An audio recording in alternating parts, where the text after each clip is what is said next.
All right, so let's predict UFC 319 here on this sunny Saturday morning. Was originally going to record this yesterday. Some stuff came up, had a busy day, came home, fell asleep. And now we are up Saturday morning, and we are going to record these predictions a little bit more last minute than I would have wanted, but here we go. In the first fight, I'm taking Karine Silva over Dion Barbosa. Dion Barbosa was a last-minute replacement for J.J. Aldrich, who Silva was originally scheduled to face. But I think I had Silva picked in that fight, and I have Silva picked in this matchup as well. I just think she's a higher level prospect than Barbosa is. I think that like a lot of women's fights, it's ultimately going to be decided on the ground by who controls the grappling, and that's definitely Karine Silva in this matchup. Hopefully she can get it done in style and really boost her stock in the flyweight division. I think that would be really good for her career. Next up, Brian Battle versus Nursultan Ruziboyev. Now, despite being Eastern European, Ruziboyev's strongest aspect is actually his striking. I think the biggest damage that Battle could take in this fight would probably be from a big counter shot, because I essentially think that Battle is the better athlete in this fight.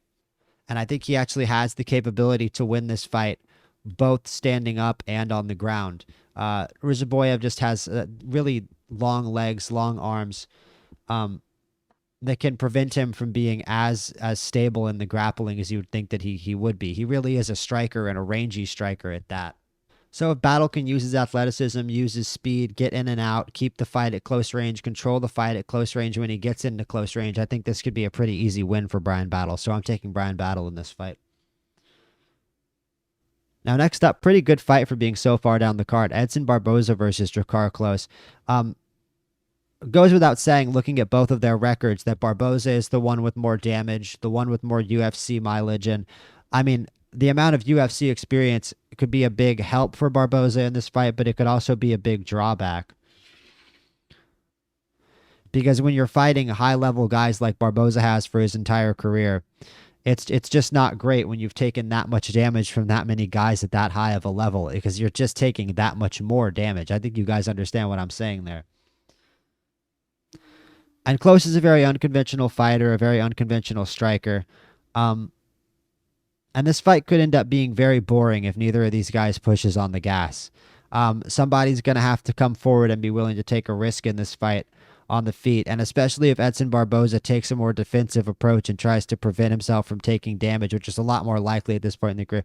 This fight could end up being really slow. I'm going to take Edson Barboza by decision. I do think this fight is going to be a little slow, and I'm not really the biggest believer in Dricus du Plessis. He's unconventional, but that doesn't necessarily mean that he can break down a fighter like Barboza, especially if Barboza decides to dictate the tempo of the fight. Next up, Chase Hooper versus Alexander Hernandez, and I have a very strong opinion on this fight. I really believe in Chase Hooper in this fight. He's a really good prospect.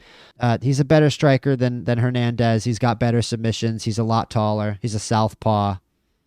And honestly, every time that Hernandez fights somebody at this level, at the higher level in his division, he loses.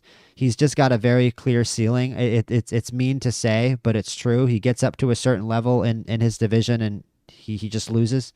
Austin Hubbard is not a good fighter at all, and Hernandez only managed a split decision against him. I know that Hernandez can't finish Hooper, and that's not true in the slightest the other way around. So I'm taking Chase Hooper by knockout in this fight. Next up, Jessica Andrade versus Lupi Godinez. And this fight means a lot more to Godinez than it does to Andrade, who is not in good form. Andrade, of course, has great striking for women's MMA, but Godinez is the superior grappler. And this is women's MMA after all. The fight is usually decided by who is the better grappler. So I'm taking Lupi Godinez. I think Lupi Godinez is going to dominate this fight on the ground over Jessica Andrade, who just has too much mileage, too many losses under her belt. And I think Godinez wins this fight. Interesting fight here between Meerschaert and Olajaychuk. I think that's Olajaychuk. Tough name to pronounce. Both fighters have lost a lot recently, but in the case of but this fight is a case of Meerschaert's heart versus Ole's power. Ole has a lot of power. This fight is almost definitely going to be Meerschaert by a sub or Ole by a knockout. And I'm going to pick an Ole knockout. I think that Meerschaert's going to end up in a lot of positions where he's basically panic grappling. I really do expect Ole to win this fight on the feet, so that's my pick. Start off the main card, Tim Elliott versus Kai Asakura. I'm taking Kai Asakura in this one. This is a pretty blatant step up the ladder for Kai Asakura here. Should be a pretty easy fight for him. Asakura is looking for a comeback knockout after he was choked out by Pantoja in his last fight, the flyweight championship fight. Elliott has way more damage on him than Asakura, obviously, and Asakura is really probably going to find Elliott easy to break down if this fight stays on the feet. It's going to be up to Elliott to get this thing to the ground and try to get the finish. Tim Elliott's obviously very famous for his wonkiness, for his unconventional style, but I think there's a few wonky fighters on this card, and in basically every case of there being a wonky fighter on this card, I'm essentially saying that the person across from them is just too technical, too good, too high level for that wonkiness to really be effective. That's a theme for my picks on this card, and it's no different in this fight.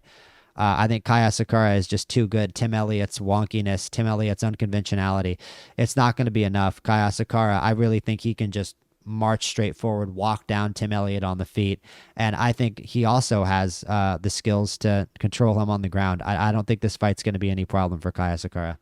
Next up, Jared Cannonier versus MVP Michael Venom Page. And Michael Page's 38 feels a lot younger than Cannonier's 41 to me. Cannonier is on his way out and at best should be able to make this a competitive decision fight. MVP has the speed advantage, and he still has a lot more to prove in his career than Jared Cannonier and a lot more time to prove it. Former Bellator fighters are getting a lot of hate in the UFC nowadays, but MVP was an especially good Bellator fighter, and his last win against Magomedov was very impressive. So I'm taking Michael Venom Page in this fight, either by knockout, third round knockout, or a decision. Now, I wanted to pick Jeff Neal in this fight because I feel like I'm only taking favorites on this card. And Jeff Neal has really underappreciated striking, a long history of UFC knockouts, some impressive knockouts. But Carlos Prates is too long, he's too accurate, he's too dangerous on the feet. He's 6'1", 78-inch reach as a welterweight. He just suffered his first loss against Ian Machado Gary, who's one of the few welterweights in the UFC who's taller and larger than Prates. So this should be a comfortable return to fighting a smaller man for him. Neal is very capable of causing Prates trouble on the feet over the full length of the fight, but having to exert himself so much to get through that flurry of long limbs from Prates is going to eventually take its toll. So I've got Prates by KO either in round 2 or 3 in this fight. Now, Lerone Murphy versus Aaron Pico is a fight that I'm not that big of a fan of. I'm not really that enthused about it. I think that Lerone Murphy he's undefeated, but he's 16-0, but he's already 34, and he's kind of a decision merchant. Pico is a former college wrestling star who's making his debut after coming over from Bellator here on the co-main event of this fight. Just double checking. It's kind of hard to believe that this is the co-main. I'm again just not a big fan of this fight, not super enthused about it. But I am kind of rooting for Aaron Pico here because I think Aaron Pico is a good fighter. Was a college wrestler who's developed some really solid striking, back-to-back first-round KOs in Bellator leading into this fight. And I think it would really be good to see, smaller promotions outside the UFC, have their top-level talent come into the UFC and perform really well. And it would be really nice to see a fighter like Aaron Pico, who's so capable of a finish, take Lerone Murphy's 0. So I think that's going to happen, and I'm rooting for that to happen, and I also do think that's going to happen. My pick in this fight is Aaron Pico, either by knockout or submission. And now it's time for the main event of the evening, Dricus du Plessis versus Khamzat Chimaev. And I think you guys can tell from how I've talked about the less technical, wonky fighters on this card who I'm picking. I'm absolutely picking Khamzat Chimaev. I really don't. There's no amount of wonkiness you can apply to a fight that would solve Khamzat Chimaev. Everybody knows that Chimaev's going to come out with that aggressive grappling that'll probably dominate the fight on the ground and just make life hard to impossible for du Plessis through the first 2 rounds of this fight. But I actually disagree with the conventional wisdom that Khamzat's biggest drawback is his stamina. Joe Rogan talked about how Khamzat basically was just overtraining for all of his fights before this one. And I mean, that shows in the way that he fights. He really is a max effort, all out kind of guy. And he brought in somebody with basically a cycling background in the sport of cycling to help him with his stamina for this fight. So that he would know how to more evenly spread out his aggression over the fight.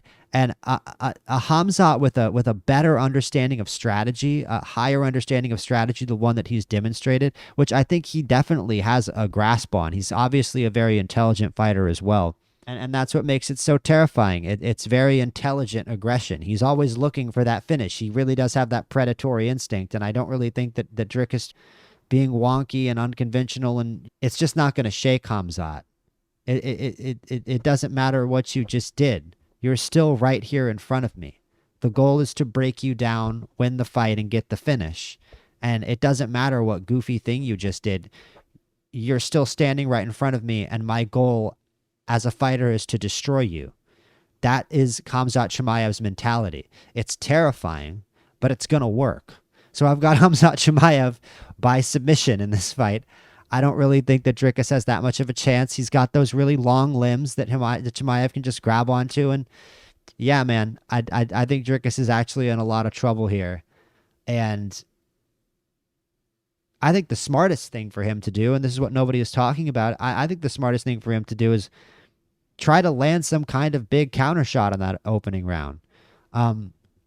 Duplay might not actually have the edge in striking here, like I think the conventional wisdom would be. I think Chimaev, you actually maybe could qualify Chimaev as a better striker. But that early in the fight, actually, I think is when that unconventionality could help him the most. When you could really get Khamzat rocked and hit him with something that he wasn't expecting. I think that time's actually early in the fight, not late in the fight. And I think that the analysts and DDP's camp itself is probably encouraging DDP to focus more on the late part of the fight. He said that he approaches every round like it's a fight of its own. So he is more dangerous in fights, later in fights. Don't spend too much time in those first 2 rounds processing information and trying to learn Khamzat's style. He's not going to give you time. He's got too good of finishing instincts to let you do that. So I think Khamzat could actually end this fight pretty early. I'm not going to pick that, but I do have Khamzat Chimaev by submission. So those are my picks for UFC 319. Let me know who you guys think are going to win these main events. Do you agree that there's a lot of fights on this card where you've got a wonky fighter versus a more technical fighter? And in most cases, you guys are picking the technical fighter. I think there's 3 fights like that on this card. Definitely the Asakura Tim Elliott fight is like that. Definitely the main event is like that, in my opinion. So let me know if you guys agree with that. Throw me a like. Throw me a subscribe. I do previews for all the UFC pay-per-views. And I'm going to do a review video after the event where I go over my thoughts on what actually happened and maybe look like kind of a dumbass when DDP defends his belt. So like and subscribe, and I'll stay tuned. I'll see you guys next time.